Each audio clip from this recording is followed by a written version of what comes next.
కుప్ప మీద నుండి పైకెత్తువాడు.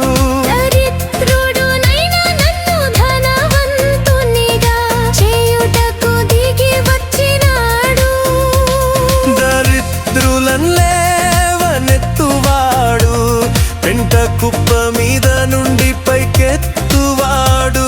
దరిద్రుడునైనా నన్ను ధనవంతునిగా చేయుటకు దిగి వచ్చినాడు.